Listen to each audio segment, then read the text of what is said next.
A paz do Senhor. Queria compartilhar aqui uma reflexão em Lucas, capítulo 1, a partir do versículo 1, texto onde eu tenho meditado vários dias e o Senhor tem dado muitas riquezas para nós aqui em casa, para mim também em particular, e eu queria compartilhar com vocês o que o Senhor tem nos dado. O Senhor tem aberto os nossos olhos, o nosso entendimento e nos dado preciosidade nas suas escrituras. E eu quero compartilhar nesse momento. O texto diz: querido Teófilo, muitos já se dedicaram a elaborar relatos dos fatos que se cumpriram entre nós, com base no que lhes foi transmitido por aqueles que desde o início foram testemunhas oculares e proclamadores da mensagem. Aqui o escritor Lucas, ele enfatiza que as pessoas, eles foram proclamadores da palavra. E essa palavra que nós podemos entender quando nós lemos no grego, nós vemos a palavra logos, a dabar. Dabar é a palavra feita ou a palavra vivida. Nesse caso aqui nós temos o nosso grande maestro Yeshua, o nosso Senhor Jesus. O versículo 3 diz: portanto, excelência, eu mesmo investiguei cuidadosamente todas essas coisas desde o começo e me pareceu bem que lhe escrevesse uma narrativa acurada e ordenada, para que possa saber que não, ou que quão bem fundamentadas são as coisas que lhe foram ensinadas. Aqui nós vemos o Dr. Lucas, o evangelista Lucas, ele faz menção da necessidade que tem de que um discípulo do Senhor, ele seja um acurador dos fatos. Ele pesquisar, investigar, profundizar naquilo que ele crê. Porque aqui nós vemos o Dr. Lucas, ele fazendo menção da mensagem que foi pregada para eles. Ele não somente creu na mensagem, mas ele também foi investigar para colocar os assuntos ordenadamente. E isso é necessário para nós. E principalmente nos dias onde nós vivemos, nos dias em que vivemos hoje, onde há um disparate teológico, onde os homens eles criam doutores para si mesmos, com comissões de ouvido, e eles criam teologias, eles argumentam falácias, e Lucas está dizendo: eu fui investigar as coisas que nos foram ensinadas e vou te escrever ela ordenadamente. É interessante isso aqui. Nos dias de rei Herodes, o versículo 5 diz: o rei de Judá, havia um Cohen, um sacerdote, chamado Zacarias, que pertencia à divisão de Abias. Sua mulher descendia de Arão, e seu nome era Elisheva, Elizabeth. Os dois eram justos aos olhos de Deus, observando todas as mitzvot, ou os mandamentos e ordenanças de Adonai, de modo irrepreensível. Mas eles não tinham filhos, porque Elisheva, Elizabeth, era estéril, e os dois contavam já certa idade. Esse texto me chamou muita atenção. O versículo 5, 6 e 7 me chamou muita atenção, porque aqui o Dr. Lucas vai dizer que esse matrimônio, esse casal, eles eram justos diante de Deus, e ele não somente eram justos diante de Deus, mas ele também andava ordenadamente em obediência a todas as mitzvot e ordenança, todos os mandamentos e ordenança do Senhor de modo irrepreensível.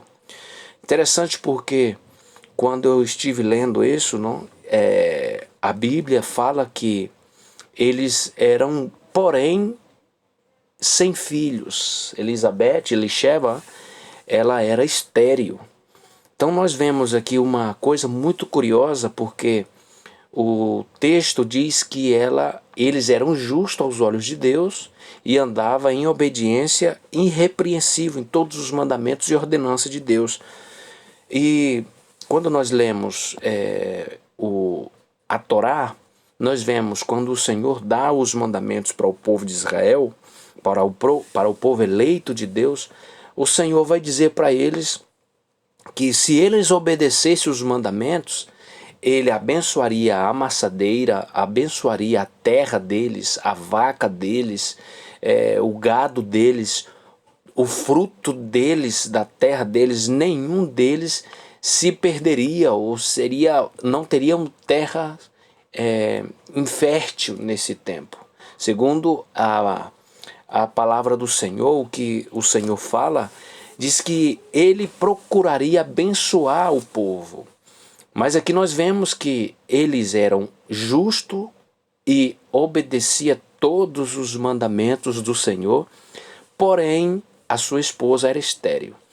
É interessante notar que essa mulher sendo estéril, a única explicação que nós podemos ver aqui é que Deus esterilizou a madre de Elisheva, de Elizabeth, para que no momento adequado ele pudesse evidenciar a bênção de uma gravidez para essa mulher.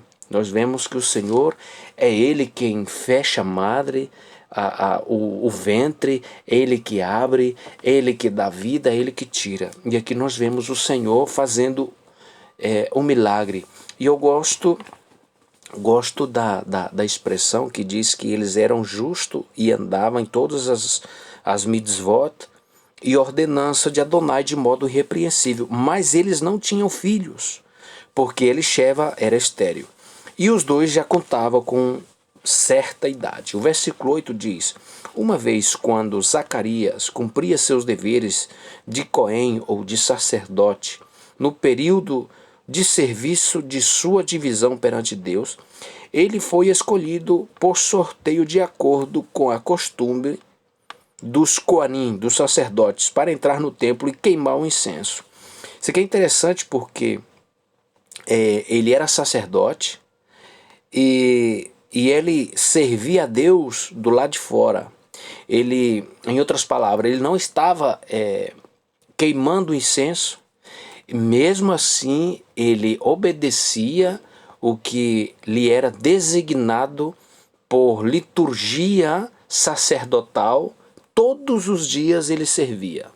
E é interessante aqui nós podemos entender algo, porque isso nos mostra que quem é chamado nem sempre está em cima do púlpito, nem sempre estará em um lugar onde será visto. E é interessante porque hoje em dia nós vemos pessoas que, se ele não estiver com o microfone na mão, para ele não está bem. Ele tem que ser o centro da atenção. Ele tem que estar no púlpito, ele tem que estar pregando, ele tem que estar fazendo o movimento que para ele, se ele não fizer, não está bem.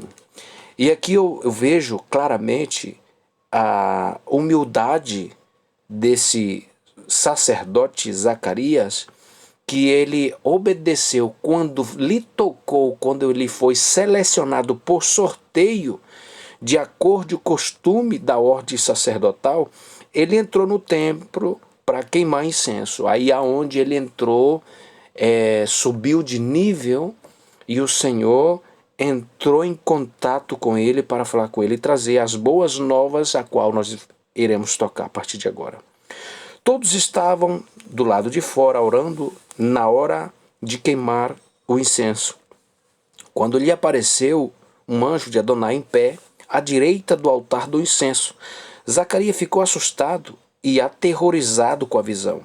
Mas o anjo lhe disse: não temas, não tenha medo, Zacarias, porque sua oração foi ouvida. Elizabeth, sua mulher, engravidará e você lhe dará o nome de Yohanan, de João. Ele será sua alegria e prazer, e muitas pessoas se alegrarão quando ele nascer, porque será grande aos olhos de Deus, de Adonai. Nunca tomará vinho nem bebida embriagante, e será cheio do Ruach HaKodesh desde o ventre da sua mãe.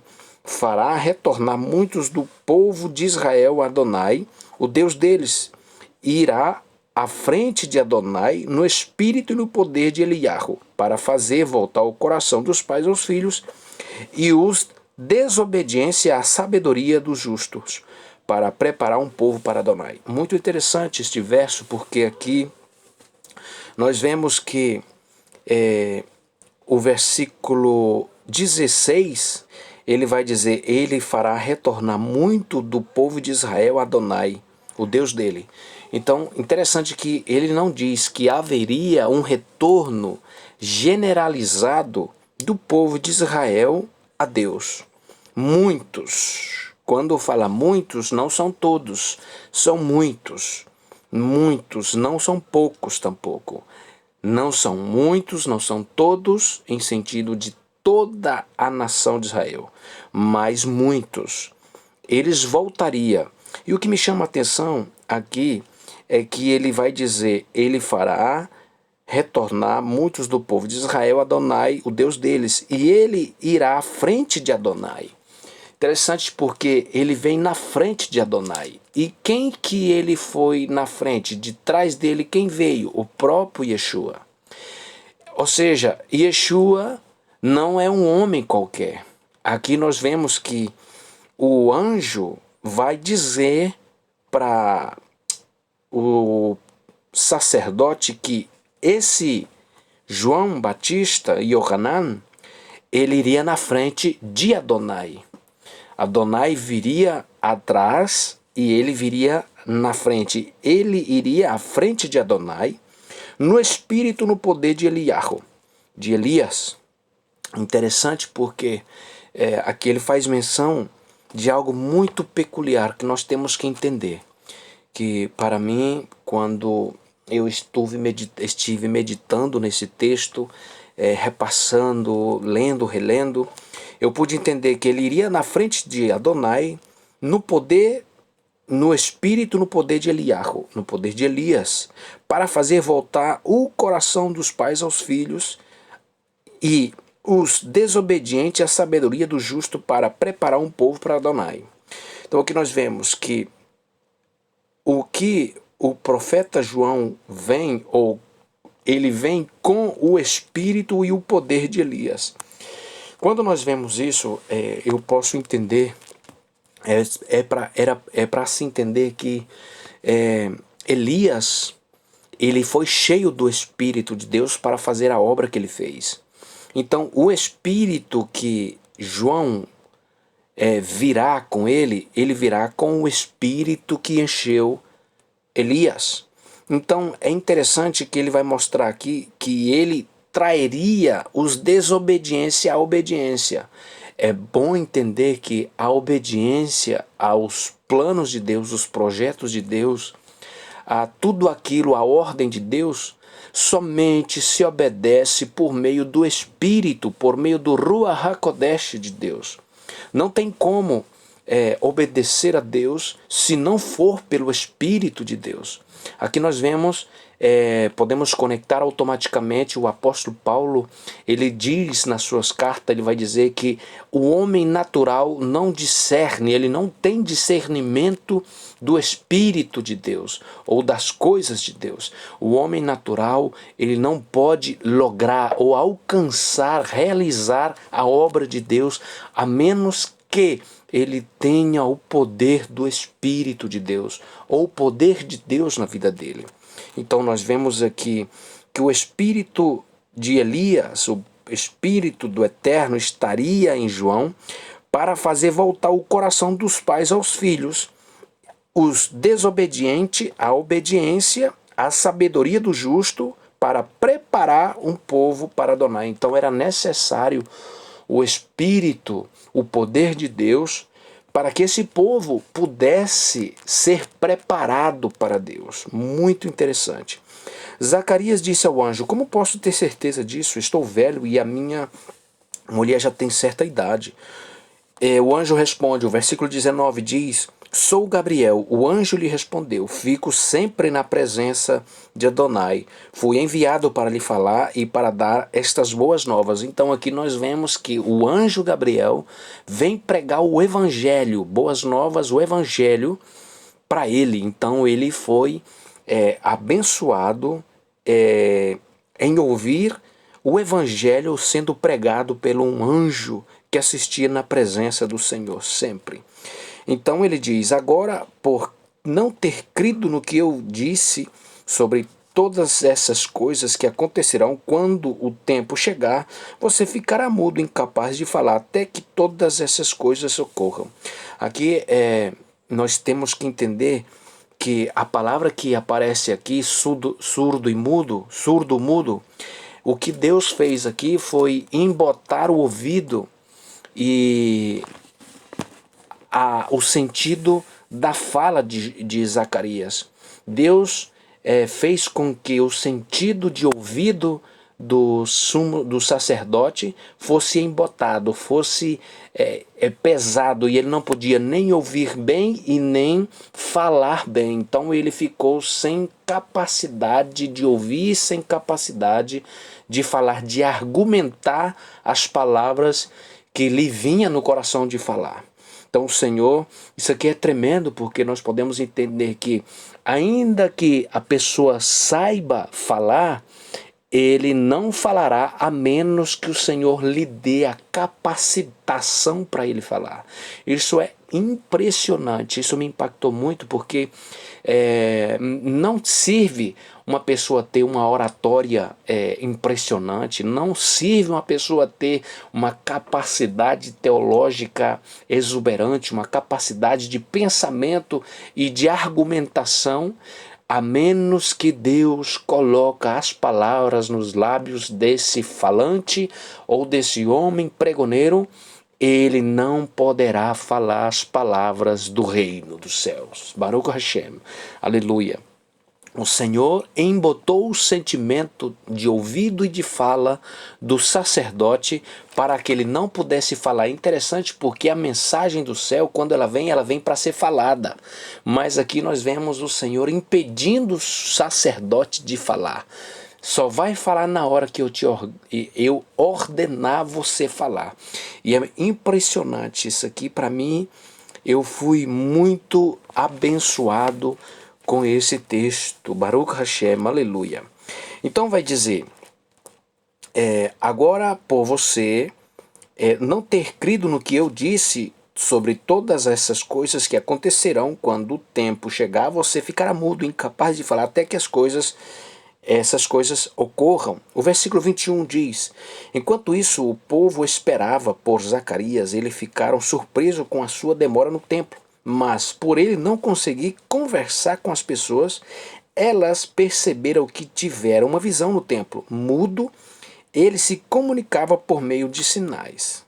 Aqui nós vemos que quando ele sai da ministração do templo, ele não podia falar, mas ele se comunicava por meio de sinais, fazendo gesticulações.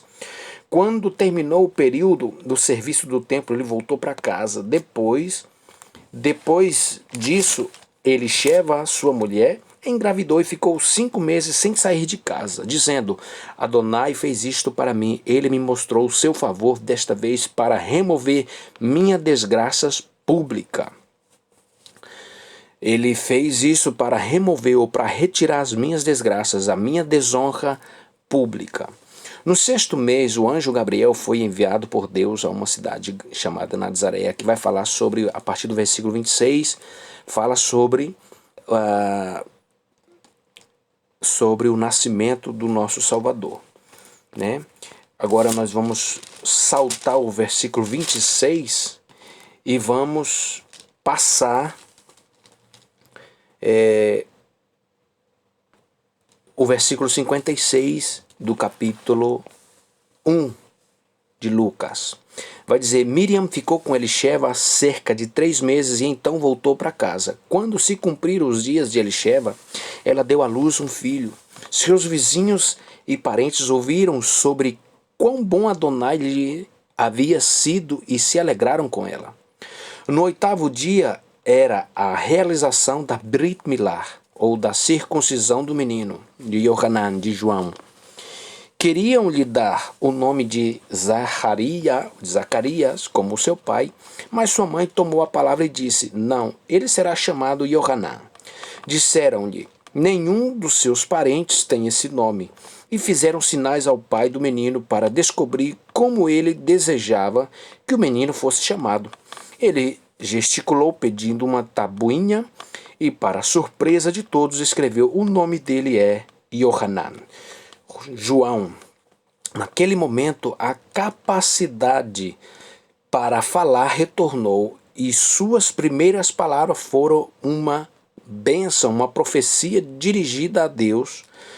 Todos os vizinhos ficaram impressionados e por toda a região montanhosa de Judá, as pessoas falavam sobre essas coisas. Todos os que ouviam isso se perguntavam, o que vai ser desse menino? Pois claramente a mão de Adonai estava com ele. Aqui nós vemos que o versículo 64 vai dizer que Deus, naquele momento, a capacidade para falar retornou. Deus, outro momento, outra vez, fez ou abriu a capacitação de fala do sacerdote para que ele pudesse falar. Então aqui nós vemos que o Senhor embota o sentimento de ouvido e de fala das pessoas e somente falará quando ele quiser. Assim que não serve de nada a pessoa ter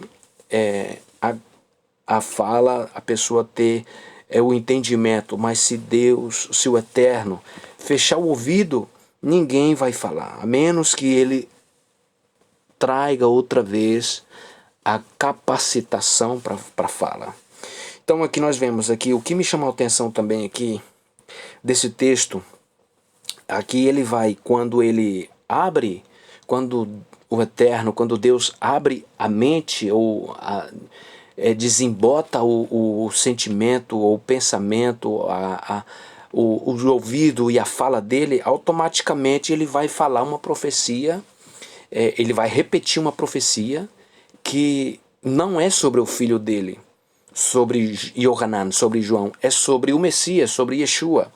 E ele vai dizer, seu pai Zacarias foi cheio do Ruach HaKodesh, do Espírito de Deus, e disse esta profecia, louvado seja Adonai, o Deus de Israel, porque ele visitou e redimiu seu povo para libertá-lo, ao suscitar para nós um poderoso libertador, descendente do seu servo Davi, exatamente como ele disse pela boca dos profetas desde o começo, que seríamos libertados dos nossos inimigos e do poder de todos os que nos odeiam. Então essa profecia aqui, sendo repetida pelo sacerdote Zacarias, ela não é nova, ele está trazendo outra vez à tona, recordando os ouvidos dos que estavam presentes ali, para que eles pudessem regozijar e saber que Deus, que o Eterno não é homem para mentir e nem filho do homem para se arrepender daquilo que ele falou. Ele está trazendo outra vez aos ouvidos dos ouvintes que ele é o Deus Jeová Jireh. Baruch Hashem, proveeu a salvação para o seu povo. O versículo 72 disse, isso aconteceu para que ele pudesse mostrar as misericórdias prometidas aos nossos pais. Ele se lembraria da sua santa aliança, do juramento feito a Abraham, Abino, de Abraão, o pai Abraão, de conceder para nós, liberto dos nossos inimigos, pudéssemos servi-lo sem medo, em santidade e justiça diante dele todos os dias. Isso aqui é muito interessante, porque ele fala de libertação. Aqui, o maior inimigo do ser humano não é o vizinho, não é o esposo, não é a esposa, não é o filho. O maior inimigo do ser humano é o pecado. Aqui nós vemos que ele vai dizer que Exatamente a profecia, o versículo 70 diz, exatamente como disse pela boca dos profetas desde o começo, que seríamos libertados dos nossos inimigos e do poder de todos os que nos odeiam. Aqui nós vemos que a libertação, ela vem de Deus. De Deus vem a libertação. O versículo 74, de conceder que nós, libertos dos nossos inimigos, pudéssemos servi-lo sem medo, em santidade e justiça, diante dele todos os dias da nossa vida. Interessante, porque a liberdade, ela produz uma vida de santidade e justiça. O versículo 76, ele vai falar uma profecia com respeito de João e Yohanan. O versículo 76 diz, você, menino, será chamado profeta de Raelion.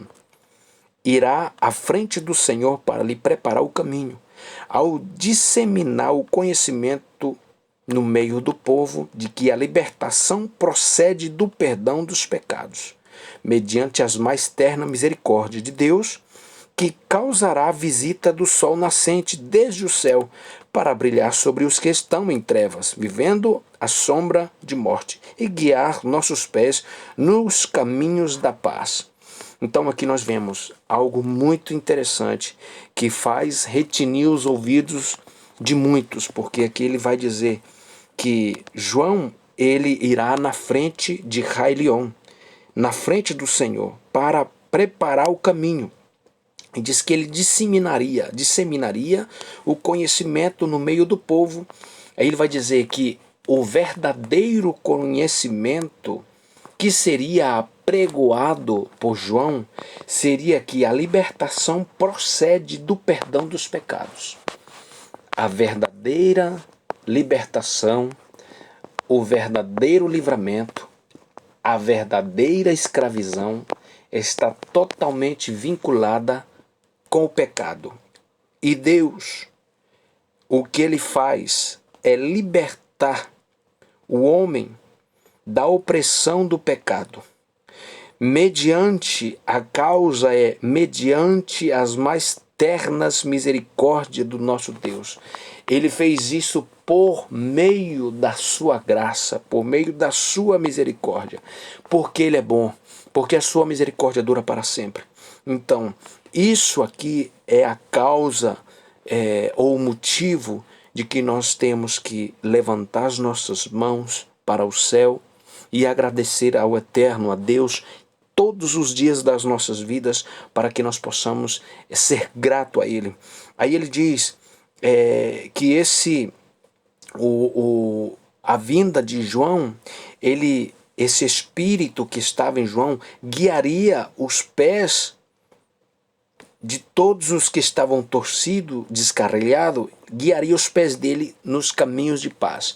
Volto a repetir, que a única maneira de que alguém faça algo agradável a Deus, alguém faça algo que o Senhor se agrada, alguém possa levantar os seus pés ou as suas mãos para agradar a Deus, é por meio do Espírito de Deus. Deus tem que mover o homem para que ele possa fazer algo, para que ele possa fazer aquilo que agrada a Deus.